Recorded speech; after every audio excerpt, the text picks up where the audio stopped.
Greetings, greenhouse people. I'm your host, Bill Calkins, and in an effort to provide this critical information in any way you choose to consume it, we are pleased to offer this discussion in podcast format. My guest today is Broch Martindale, the National Nursery and Greenhouse Strategic Account Manager at Corteva. And Broch grew up in a family greenhouse. He studied greenhouse production at The Ohio State University, and he and his wife Jen currently operate a greenhouse in Indiana, supplying fresh flowers locally. Broch's joined me on a handful of podcast episodes, including 3 already in 2025, as well as some shorter Trending Now videos.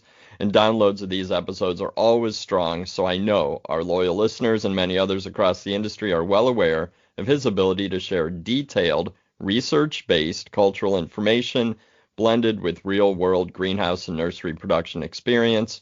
Make sure you check out the show notes for links to all of our past episodes covering a ton of awesome topics. But Broch, you are one of the best trainers I know, and I'm really happy you're back on the podcast to debrief a little bit on 2025, because as you've been out and about and helped a lot of production teams at greenhouses and nurseries, I know you've seen a lot this year. So maybe can you share some opening thoughts on preparing for 2026 based on some of these 2025 experiences? And then we'll probably get into a bunch of other topics as we go. Does that sound like a plan to you? Yeah, that sounds great. Sounds good. All right. Yeah, I mean, I think you hit it right. I'm very fortunate that I get to cover the country and visit with so many different growers throughout the year. And it's interesting to see whether that's a local, regional trend, or it's actually a problem that happens across the country. And some of the things I think about this past year that I think that are worthy of talking about, that maybe caught a few growers, I don't know, just with needing a few more solutions, I guess, would be kind of thing. So I'll think about it in spring, and I got some things about summer, and then we'll kind of cover some what we're doing now. But I think one of the things that in spring, aphids were a really consistent pest across the U.S. That was heard loud and clear. This was kind of a big year for them in the fact that they were a little bit early. In some cases, depending on what part of the country you were in, but we saw a little bit earlier presence. And, there's lots of great products out there on the market that take care of aphids. It's just simply, you've got to be on top of them. And so unfortunately, some of those people got caught needing to scramble because they weren't really looking for aphids just yet. And so I think that was probably one thing that we heard from spring. Overall, I think spring was solid. I don't think anything. I don't think the wheels fell off of spring. I think everything went off without too many issues. So that was good to see. Fast forwarding into the summertime, though, I think one of the things that we saw, especially with mums, I mean, the largest part of the central and eastern part of the country dealt with some really extreme heat and some massive amounts of rain, and so that sent fertility and disease challenges through the growers' minds. And so, I got a lot of folks that just were newer potentially into their role and just questioning, types of things, and then really trying to play catch up and try to meet those specs. Those guys that have been in the industry for a long time, they got a lot of tricks in there, that they've got. But those younger or more unexperienced folks, unfortunately, hadn't had that experience before, And so I think that there was a lot of searching for information last minute when they were starting to see some things kind of fall apart. So I do think that was a big thing to consider.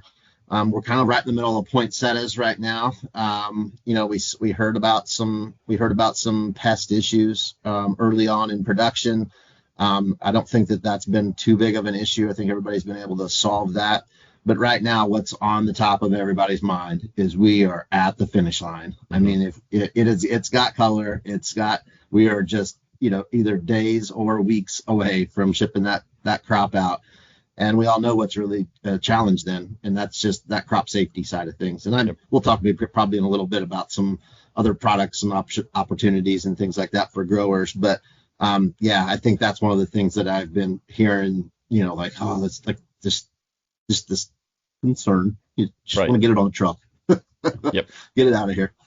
For sure. It's that time of year. I'm hearing it is. Yeah, absolutely. Same thing.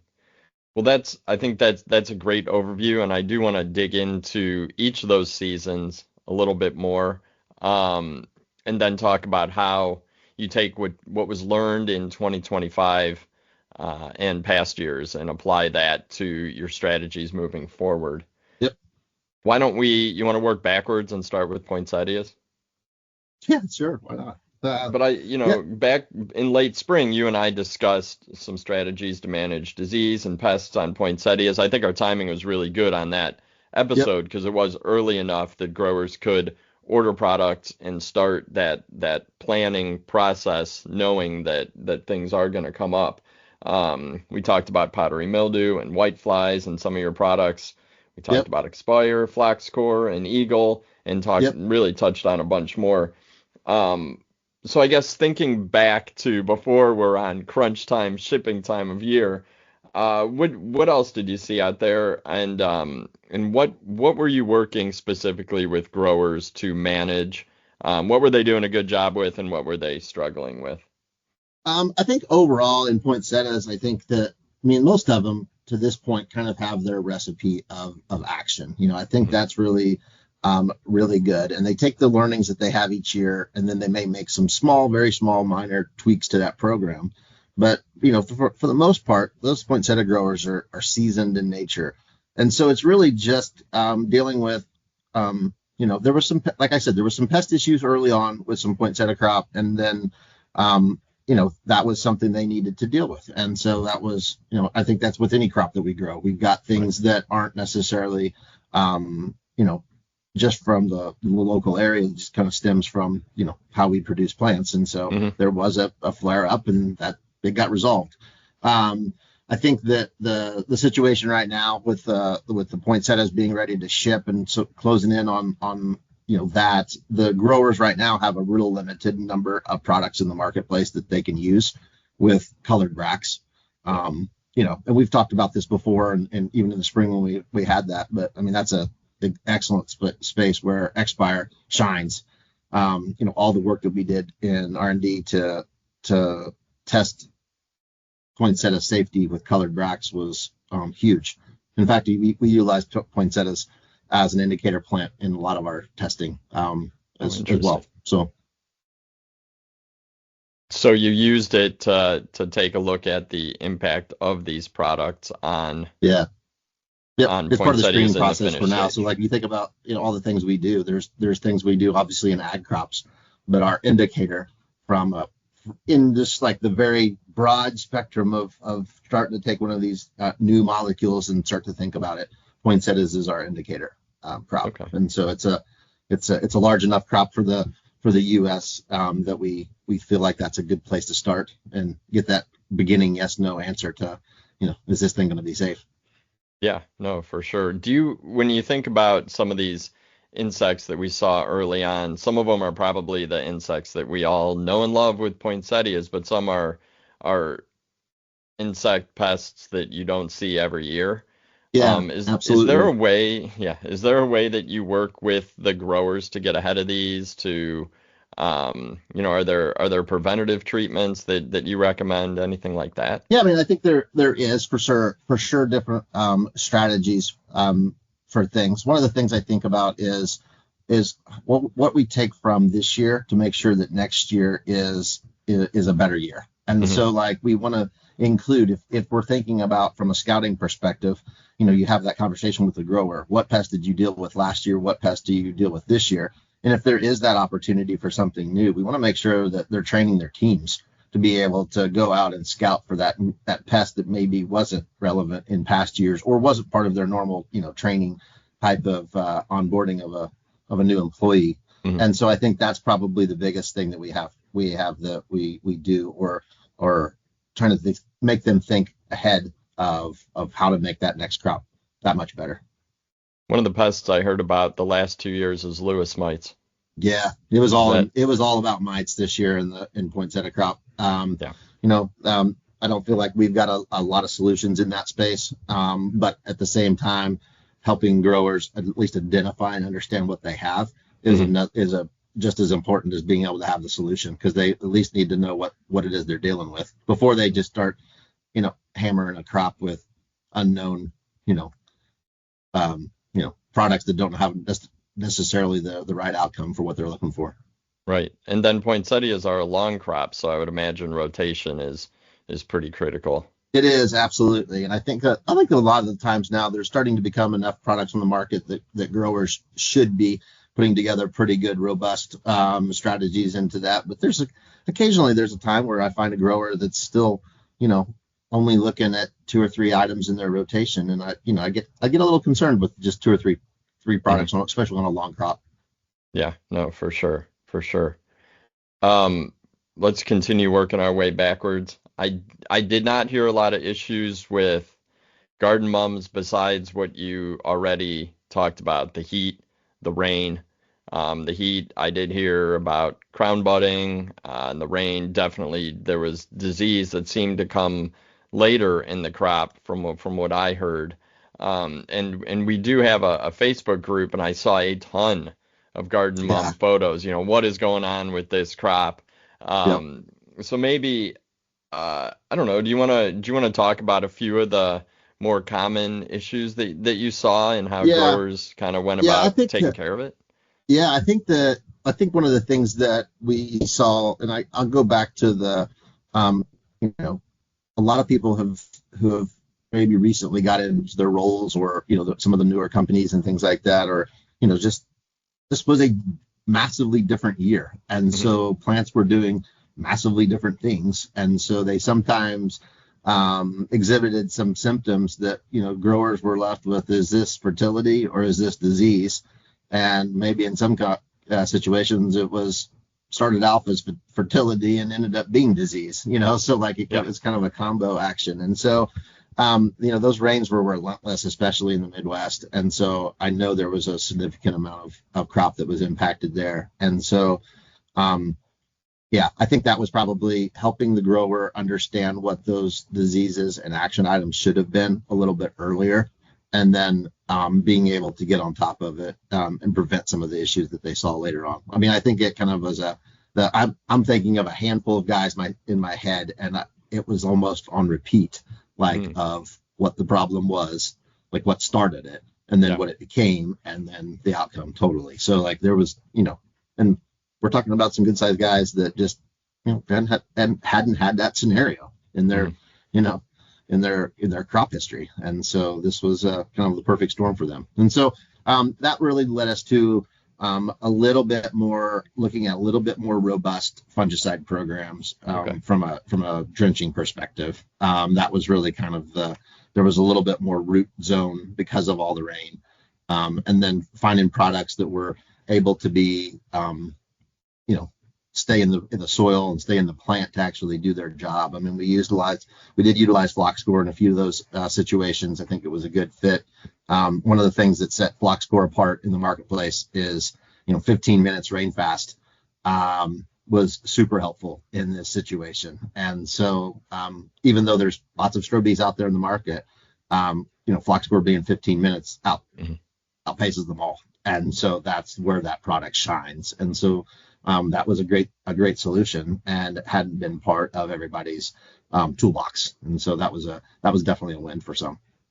It's got to feel good when you've put all that time into development of a product with a really good specific key selling point of that Yep. 15-minute rain fast, and then unfortunately seeing that play out in the marketplace, but knowing you have a solution. Yeah. And Absolutely. and then I talk to a lot of growers these days, and I don't know how.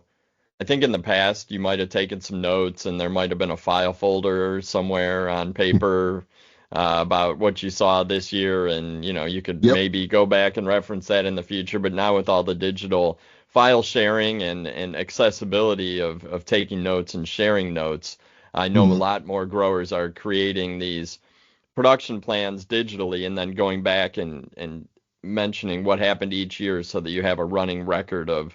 problems and solutions. Are you seeing that as well? Is that something Yeah, that more and that's more a growers are using? great point to bring up. I think we've done if you've heard me speak around, we all have those chemical recertification things, and there's only so much more information we can share in those that still qualifies for education.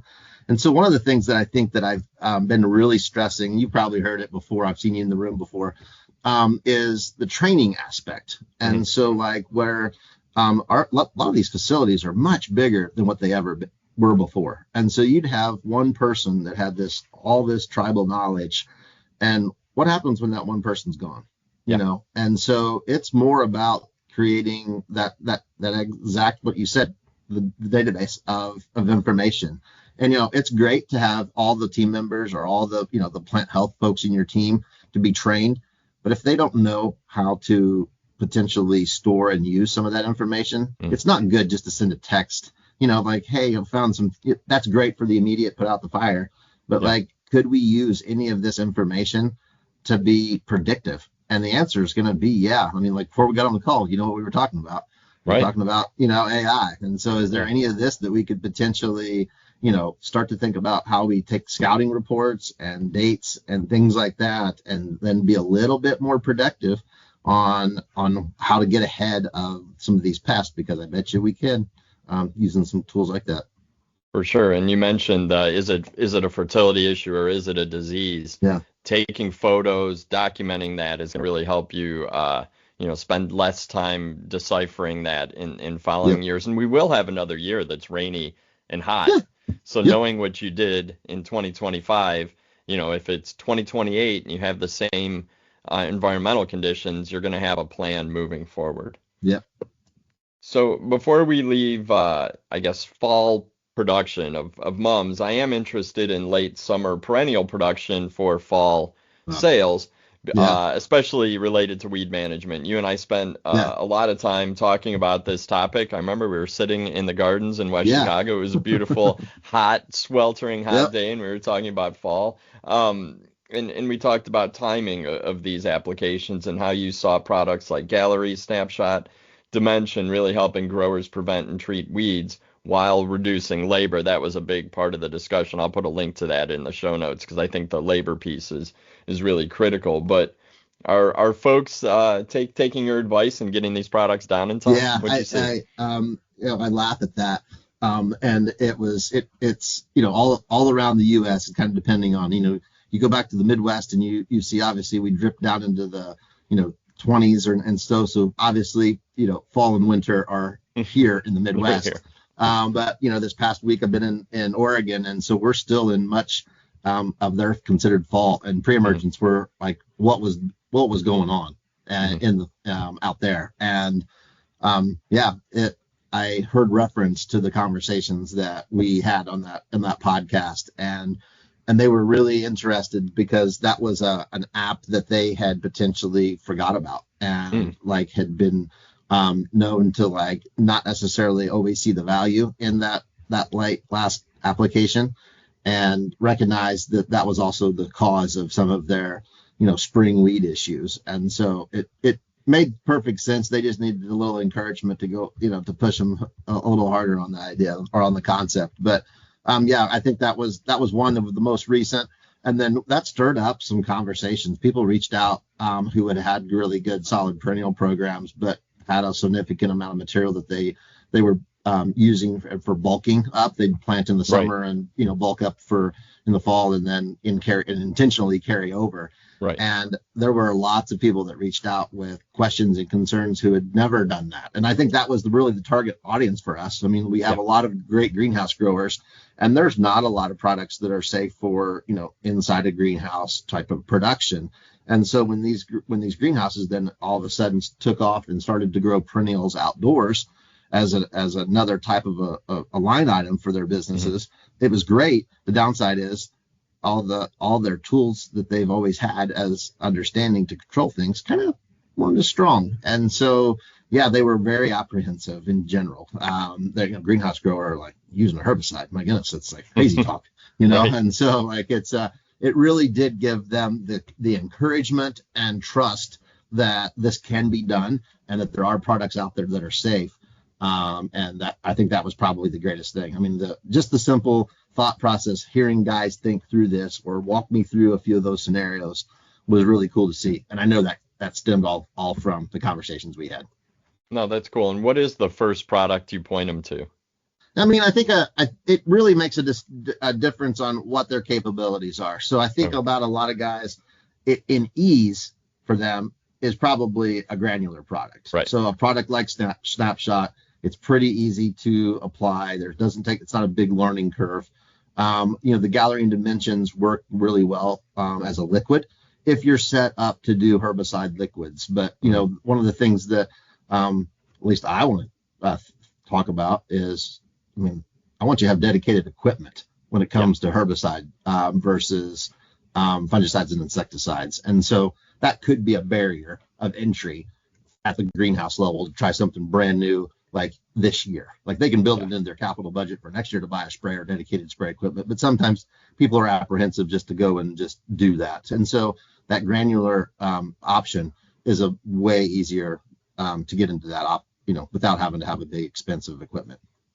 That's true, but they're probably budgeting their CapEx for 2026 or already have, but maybe there's still some wiggle room to look at some of this equipment, a little bit of equipment change so you can have the dedicated and I think where that is important too, not only from an ease of the application, but it also it's actually a little bit less expensive. So you have a little bit of an upfront cost on the equipment, but then you have a lower cost, per acre when it comes to getting it applied versus belly grinding it. So no, that makes sense. All right, we're working our way backwards. We're in spring of 2025, if we can think back that far. I do know that it seemed like a pretty strong season generally across most regions at wholesale and retail. And when those sales are good, that means the plants tend to be pretty high quality, but as we've talked about, every year has its own set of challenges. When we talked back in February and helped growers put together some crop protection plans for spring production, you talked a lot about aphids and thrips control, which is interesting because you said, that is what we ended up seeing. So I like your premonition on that. And we talked about using Expire, and then you really gave one of the best presentations on the importance of rotation and resistance management that I've really ever heard. Why don't you talk a little bit more about spring 2025? And I know you guys have a big team out in the field. So when the Corteva team hit the road and worked with growers earlier in the year, what were some of the challenges and solutions that you were talking about with them? And I know we've also, we haven't talked about it as much this year, but we've talked about this product in the past, is Conserve and using Conserve in IPM programs. So I just threw a lot at you. What did you and the team see in spring, and then maybe a little bit more about that product? Yeah, so let's dive into. We'll first talk about the key pests, and then we'll talk a little bit about some of the solutions in place, and then we'll talk about positioning of those products from a rotational perspective. So, again, I think aphids and thrips were amongst the norm of challenges for growers, and I think that was coast to coast. I don't think that was any different. I would say that there were places potentially like out west where thrips were the dominant, and I didn't hear as much about the aphid, but everywhere else I would say it was a combo of you got just as much of a problem with aphids and thrips together. So that kind of led us to what are we talking about from a product perspective? And so we're going to dive in a little bit. We'll talk about Expire. We've talked about that a lot before. It's a key insecticide. Why do growers like it? It's so broad spectrum. It covers a lot of different pests that the growers are dealing with. It's safe on so many different crops. There's nothing on the label that says not safe on, and so that speaks volumes to insecticides that don't have any restrictions. So it's ease of use for growers who are growing a lot of different crops, and so that's great. And so that product fits guys who have a really regimented spray program where it's this particular week we do this, and this particular week we do that, and so it's very systematic. It really fits their broad spectrum overall control type of strategy. But we'll kind of tease it apart. That's not how every grower operates. Some guys are we spray every week or every 2 weeks, and that's kind of what they do to maintain quality. We've got another group of growers that also rely heavily on simply scouting and more like action thresholds, or so they're using scouting to dictate when they go out and actually pull that trigger to actually do something. And so then that's where there could be fighting, maybe not as broad a spectrum type of opportunities. They seem to catch them a little bit ahead of time in some cases. And so, for instance, we'll use thrips as the example. So we get a little hot spot of thrips in the greenhouse on a particular crop. It's not widespread, so the thought process is there, even if you were just trying to think about the Corteva solutions that are out there, well, I've got Expire and it's broad spectrum, does a great job. I've used it before, but Conserve's still a great product. And I've got thrips. Why would I just use Expire?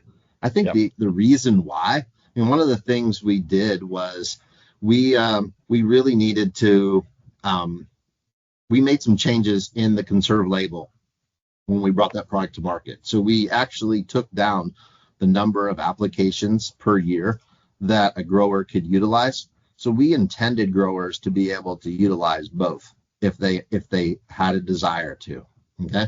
And so that allows them to have that solution for other pests besides just thrips control. So that's where Conserve comes into play. So if the pest was thrip, let's go ahead and use Conserve as the main thing.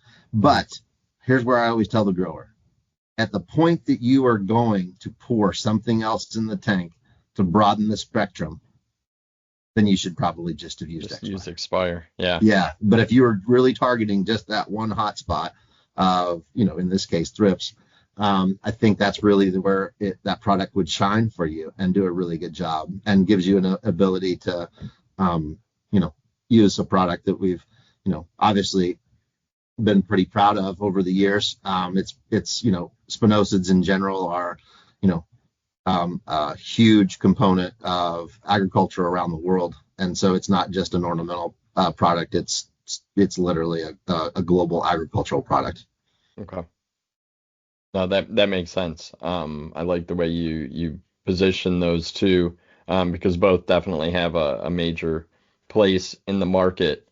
Anything else from spring besides thrips and aphids that you thought was particularly concerning? No, really. Or at least for the growers? I kept waiting for for more mite conversations in general. I just didn't hear it.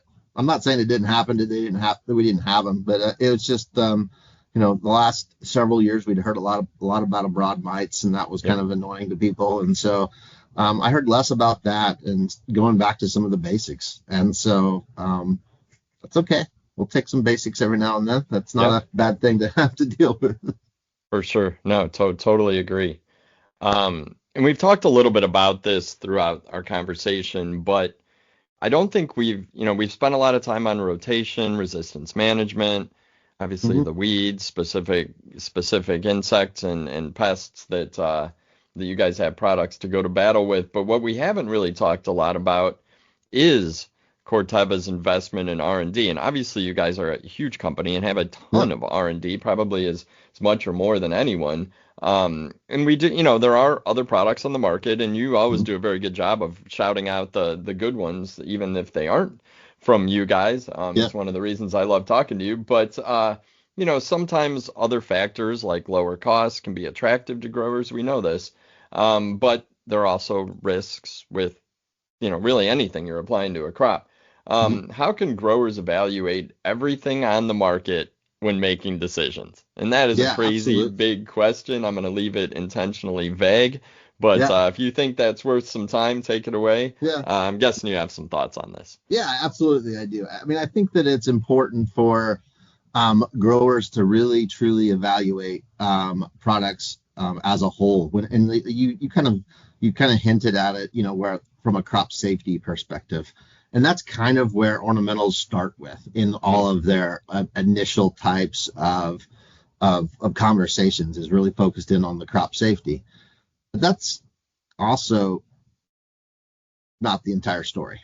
And this is where it's going to be a little bit harder for the grower to really diagnose the real quality or just differences that different products or different formulations that are in the marketplace actually have. And so we'll kind of walk through this a little bit about what we can see potentially. And so formulations do really matter. And while products could very well have what looks like extremely similar types of formulations. Mm-hmm. There is differences. There absolutely is differences in there. And so we think about particle sizes. Does the formulation truly have the exact same particle sizes, or is there a difference of acceptance within that formulation? And so that sometimes is key. And so what does that matter? Well, if particle size is different, how well it stays in solution can be a part of it. Another one could also be thinking about, in some cases, how much of the AI actually got out to the crop. And so we think about a lot of the filters that we have. Think about foggers. Those are really thinking about fine particle sizes. And so there's definitely some really small screens in place. And if we're not delivering the entire AI load because some of it got hung up in the filter, then what's the next problem you have? Not only did you not deliver the entire AI load out to a product, but you potentially, in some cases, and we've been talking a lot about thrips, but think about what not delivering a lethal dose to thrips could do. And all of a sudden, resistance can become something of concern. And these are the kinds of things that are really hard at the grower level to really test, because sometimes we're thinking about a couple of generations where they've been exposed to potentially less than lethal dose. That becomes the potential for that pest to really build some resistance in there. And so I do think it's really important for growers to take an understanding about the formulations and kind of understanding a little bit of the science and have those conversations, with the manufacturers. And I think that's going to lead to a lot of good conversations. We all have to have, product testing. It's a requirement, sure. And so I do think reaching out and having a little bit better understanding and being aware of what things to look for. But I can think about the concept of just that formulation piece, about how much more important that is, because I feel like we've got a lot of great. I think about some of the large growers who even have R&D departments in their organizations, but, and not to put them down by this, but at the same time, their expertise is in horticulture. Right. It's not necessarily in, formulation chemistry or in something like, an entomologist who has, understanding of resistance and all of those things. And so I just want to make sure that I think growers have that real thought process about what else is there to consider when selecting the product and to move forward. And I think that summarizes it pretty well, I think. No, that makes a lot of sense. And I just know from working with our technical team at Ball, they could hear from a grower about a product, and if they can't find specific information on that product, it makes it really hard to answer a question. Yep. Whereas a product from a reputable company like Corteva, they can find all those tech sheets online and all the details. They can assess, it's being applied through a fogger, or they can just reach out to your team and get all those details. So I think that there is a tremendous value in working with reputable partners, whether it is the products the crop protection products or the plants themselves. I mean, I think this is a big topic for our industry, but I appreciate that you talked a little bit about the specifics of the formulations, of the R&D, the time that you put into developing these products, because there's a lot of value in that all the way through the whole chain. And I think that, there's the big thing is, the companies like Corteva are investing in the future of agriculture and horticulture together. And so, there's not too many of us left in this game anymore. And so innovation is what drives the industry, but also the growers' needs. And so we still need to have companies like Corteva out there innovating and bringing solutions to market. And so, not only is the R&D process kind of long and lengthy and expensive, but it's also kind of an investment in moving forward too. I mean, so every time that a purchase is made, it absolutely allows us to go and continue that great work, and be sure that. And I can speak for all of us in the industry that are in this crop protection business. That's why we do it. So No, it's true. No, I appreciate that. That's a really good breakdown. Well, this has been awesome. I'm looking at yep, the timer. I can't believe we've talked this long already. I always feel like our conversations go quick, but we could easily spend twice as much time. So I always end this way. What have we missed? I know there are like a million things we could discuss in a 2025 debrief, because one thing our industry does not lack in is unique challenges and unexpected successes and curveballs coming from all sorts of different directions. I mean, we do work with living products, yep. grown by living people, so there are a lot of variables involved. Anything we've missed? Anything you wanna touch on before we close? Yep. I'm gonna give 2 points, and I think they're pretty darn relevant for the timing of year. So, everybody probably has already done doing crop planning, as far as like they already have that plan pretty well mapped out, or at least are really deep into it right now. Mm-hmm. But I think the other one is to be sure that you've identified what challenges you had from last year, and be sure your team is up to date on what you're changing. Not that you need to convey that to them too, so that like they're understanding about what the expectation is moving into the next year, so they can be prepared as well. I think about that level of like that assistant grower, or that scout or whatever. They need to understand the new strategy just as much as you knowing it internally, that we're making some changes on the crop plan.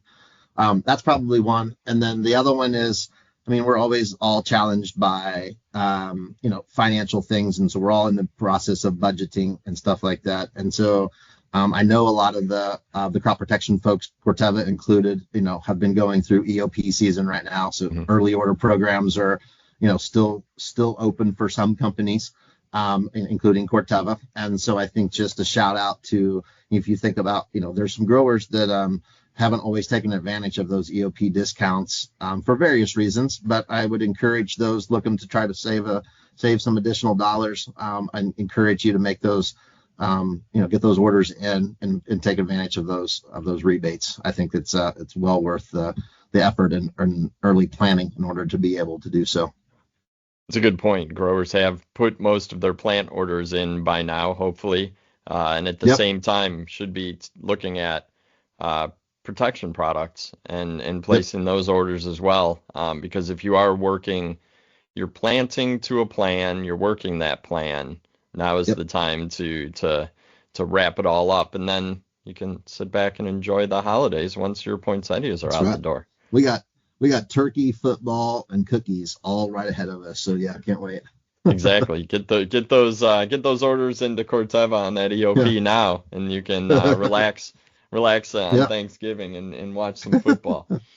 Well, I guess with that, Brock, we can wrap it up. I could honestly talk to you all day, but thank you so much for joining me so many times throughout the year. I will put links to all of our discussions in the show notes, and I think it's good as we head into 2026 to go back and listen to them, because most of what we talked about isn't going to change. I mean, we talked about a lot of long-term and, year after year things that growers need to consider. So these are sort of timeless podcasts, and I know that we'll probably have more to talk about in 2026, because Corteva is always coming out with new products, fresh angles. You always have a new angle to explore in the talks that you do at events across the industry, and I do like digging into those. And that really is a recipe for very good episodes. So Brock, thank you so much. Hopefully the rest of 2025 treats you well. And thanks so much. You too. And we'll be back next year. I'll probably won't harass you anymore till the end of the year. Do you have a lot of travel lined up, or are you? I am starting to wind it down, but we are going to make that that final big poinsettia run. So we're kind of in a portion of it right now, and looking to over the next several weeks make it to some key spots across the U.S. So wrap things up. I was in a greenhouse 2 weeks ago watching poinsettias already shipping out the door to to retailers like Trader Joe's and folks that are going to have weekly programs of fresh product coming in and they want to start early. So Yep. it's Yep. definitely that time of year. Yep. Well, awesome. Well, hey, again, thank you so much. Take care, and we will talk again. All right. Sounds good. Thanks, Bill. Awesome. I'm Bill Calkins with Tech on Demand. On behalf of the entire Corteva team and your friends at Ball Publishing, thanks for listening and take care out there.